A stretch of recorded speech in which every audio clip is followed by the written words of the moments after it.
I don't think I ever talked about one of my biggest gripes in gacha gaming, and it's the main characters. Most of these main characters, they're basically glorified tour guides, pointing at the scenery while someone else steals the show. But then there's Rover from Wuthering Waves, a guy who doesn't just stand there menacingly as the dialogues play out. He owns his story. Compare that to Genshin Impact's Traveler, who is basically watching the world unfold from the sidelines like a lost NPC. One rises to the top, the other is stuck in the background. Now today we're breaking down how Rover becomes the beating heart of his game, while Traveler, well, they're just tagging along for someone else's ride. Stick with me because this is gonna be good. Now, first of all, what makes a main character the main character? What makes the 𝗏𝗏 the 𝗏𝗏? One just spins around and kurukuru, the other one power creeps the entire game. Now, jokes aside, being a main character isn't just about being there, it's about making the story breathe. As the main character, you don't have to wake up at 3 AM in the morning every day, dipping your face in Saratoga water and wiping your face with banana peels. A great main character drives the plot forward. Their choices, their battles, their stakes are why everything clicks into place. They are the glue in the system that binds the cast together, the lens we see the world through, and frankly, the reason why we care at all. Now, Rover in Wuthering Waves, he starts off bland as well. Sure, he can't find the lamb sauce, but then he grows into that role in a way that feels earned. Traveler from Genshin, not so much. They never quite hit the mark. In Genshin Impact, the story isn't about the Traveler. It is about Teyvat's nations, its archons, its shiny 5-star that is getting a limited banner that patch. Traveler feels like a prop, an NPC. You've got like Raiden Shogun slicing through one of the strongest in the Harbingers, or Kazuha parrying the literal god of Inazuma, or even the battle between Mavuika and Capitano, and Traveler's there just like not doing anything. They are like the Sneeko of the gacha space. I'm gonna be so for real. Hey, yo, Capitano, make sure you're wearing protection, man. And they're just a bystander, not the star. Meanwhile, Rover as well, Shorekeeper calls you her star, so that must be true, right? Bro is out here leading the charge, turning a crumbling world into his stage. And that is the difference we're digging into today. How one MC owns the scene while the other is just watching. Now let's talk about where Wuthering Waves gets it right, because this is where 𝗖lie flips the script. Rover was a guy who wakes up with no memory, no clue, no money, no babe. Actually, that was a joke because bro literally woke up with 2 babes next to him. At least he got that going for him, right? A literal loser boyfriend type beat here. Sounds like me in my Valorant era. But anyways, he was pretty much a blank slate, right? But here's the kicker. He doesn't stay that way. Fast forward to 𝗏𝗏, the land of echoes area. Rover's not just wandering through, he is digging into mysteries, steering the chaos like he owns it. He is bantering with Abby like they are old pals, unraveling the mafia family secrets, leading the charge with a presence that demands attention. He is just that guy. And even the fights, they are next level. And this is all featured in that last part of the story quest where we go against 𝗏𝗏. I mean, if we're gonna be honest, right? This is just Rover aura farming. Like going into it, you see that this final boss you're fighting just whipped out a giant sword, calls you the mighty god killer, like holy. And you know what people say, right? Don't mess with the quiet kid, don't bother him. They might do some shady stuff. Well, guess what 𝗏𝗏 did? Yep, bro went ahead and EOS Rover's Discord Econ, like, yeah, good luck gang, you're on your own. Like Rover called me, said don't go to school tomorrow, legit, went sicko mode, like I'm good. We fought 𝗏𝗏 after that and we get to use all the elements we got so far, like Spectro, Havoc, Arrow. I don't think that has been implemented in gacha so far. If anything, this reminds me back in the day where I used to play on my cousin's console. The game is called Infamous Second Son, and Wuthering Waves actually felt like a AAA game, I can't lie. Assassin's Creed Shadow got some massive competition, you feel me? Hey Ubisoft, watch out gang, Kuro Games is coming after you. And then after you beat the boss, you thought you was done, but no. It looks like Kuro Games had their animators get the MAPPA treatment right here, because look at that fight. Every hit had impact, every parry, every dodge, just absolute cinematic experience. And here's where it gets wild. He is giving Sung Jin-woo vibes from Solo Leveling, one-man power orchestra, tearing through the chaos like it's his personal playground. Call it 𝗖lie leveling, you feel me? 𝗖lie is out here cooking with Rover. They cooked up ribs falling off the bone, man, finger licking good, you feel me? And it's not just strength, it is also the charisma. The players used to joke about him gathering wives like Shorekeeper, Camellia, Changli, Jinshi, all swooning, right? Now he is the 𝗏𝗏. I mean, look at the guy. Bro is saying the right lines at the right time. He got Cardathea blushing type shit, man. And then me and my chat at twitch.tv/𝗏𝗏, we be wagging our feet, gang. Like, hey, Rover's got that riz. I'm trying to be like, bro, for real. Guy is actually Sigma, no printer. I mean, like, what am I saying at this point? But like, this isn't some errand boy flexing for applause. Rover is the action hero we didn't know we needed. His choices, his scars, they shape Solaris 3 in a way that hits you right here, the chest area. He is the engine driving this machine, not a passenger coasting on hype. And that is why he's rewriting the gacha MC rulebook. Now compare that to someone who is still stuck in neutral. I'm not talking about Mr. Pokey, I'm talking about the gear shift neutral. No, you don't get it. Let's talk about Traveler and why they are not measuring up. So Rover is out here owning his story, right? Meanwhile, Genshin's Traveler, it is just like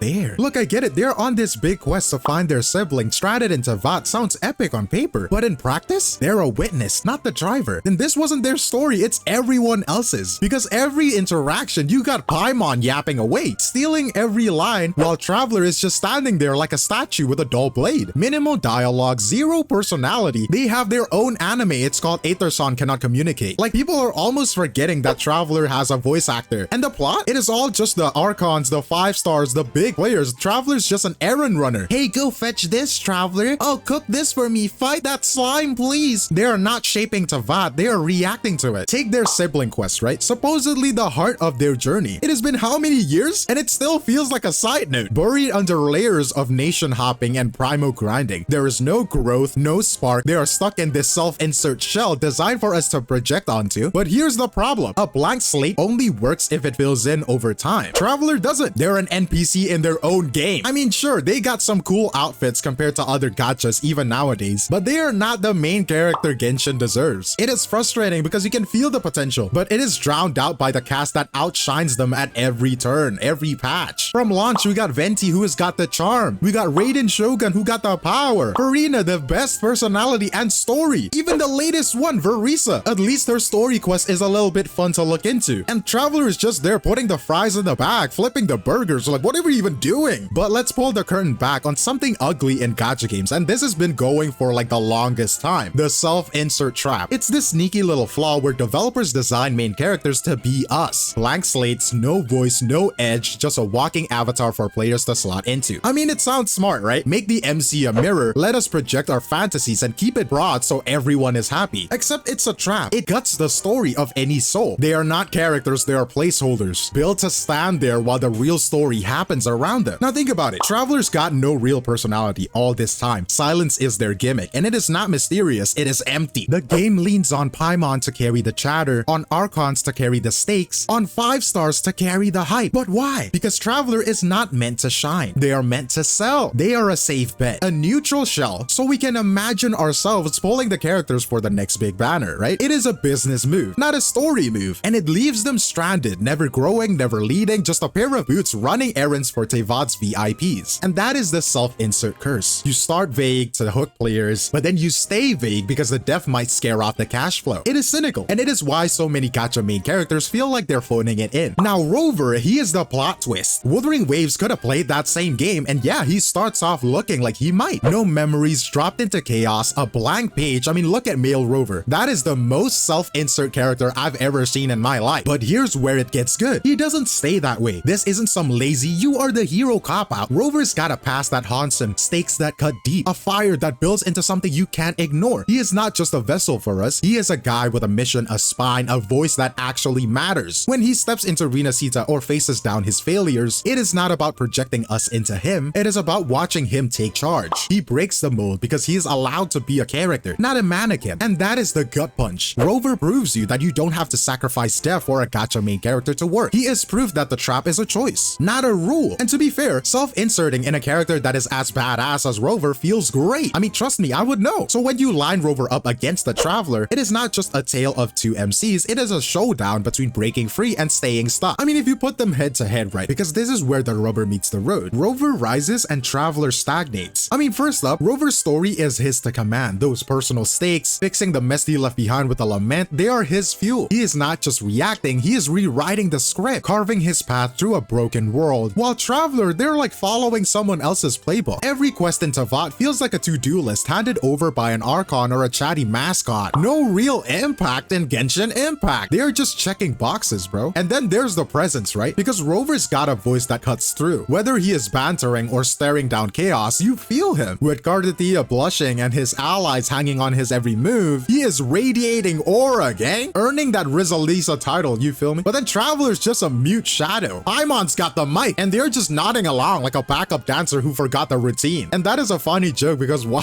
It's like Traveler's only got like 4 dialogue moves. It's like the thinking move or like the what move. Legit only that since launch. And then action is where it gets brutal because Rover is out here mastering elements like Spectral, Havoc, Arrow, turning battles into cinematic showdowns that scream main character energy. While Traveler's fights, they are like errands with extra steps. I mean, sure, they swing a sword, but it's always for someone stronger, someone flashier. I mean, hopefully that makes sense, right? Canonically in game, what Traveler has is like the Archon but smaller. Neuvillette got this whole water Blastoise, and Aether is a Squirtle. Like, bro, what is this water gun, bruh? Like, you're telling me this is the main character? Get out of here, get out! Let's also talk about how Rover is the core. I mean, like, his crew rallies around him, drawing to his gravity, while Traveler is a tag-along in a Genshin 5-star circus, lost in a lineup where they are the least interesting act. I mean, nobody cares about Traveler at this point. One is a force that you can't ignore, and what is fading into the noise? This isn't even a fair fight. Rover is playing a different game, quite literally. So what is the takeaway here? Rover grows into the true main character. He drives his story with every choice, owns the screen with every clash, and binds his cast like he is the sun they orbit around. He is not just in Wuthering Waves, he is why it works. Now Traveler, they are lost in Genshin's crowd, a bystander stuck watching everyone else shine, and Rover's rise isn't just impressive, it's a wake-up call. It shows what a gacha main character can be, a force with depth, stakes, and swagger. While Traveler is the reminder of how most don't even try. They fade into the background, leaving you wondering why they're the lead at all. And this is not about hating on Genshin Impact. It is about recognizing a standard Rover sets that others can't touch. He is the bar now, and it is high. So what do you think? Does Rover outshine the Traveler, or am I missing something? Drop your take in the comments. But for now, that's all from me, 𝗖𝗍𝗆𝗆, and I'll see you in the next one. Cheers!